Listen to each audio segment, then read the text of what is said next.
Arup status centre চিয়ারা show. নমস্কার বন্ধুরা, welcome to Chatra visionaries boys ক্লাবের পরিচালনায় আগামী 6 এপ্রিল থেকে 8 এপ্রিল সার্বজনীন শ্রী শ্রী বজরংবলী পূজা উপলক্ষে সকলকে জানাই সাদর আমন্ত্রণ। অরূপ স্ট্যাটাস সেন্টার চিয়ারা শো।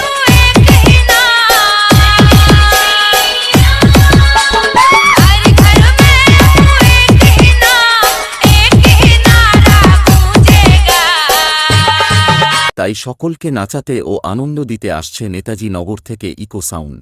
बेटा, मेरे बारे में जब भी कोई पूछे तो मेरी पहचान बता देना। बाद में कोई पूछे कि वो डीजे वाला कौन था, নিউ ইকো সাউন্ড छाती ठोंक के मेरा नाम बता देना।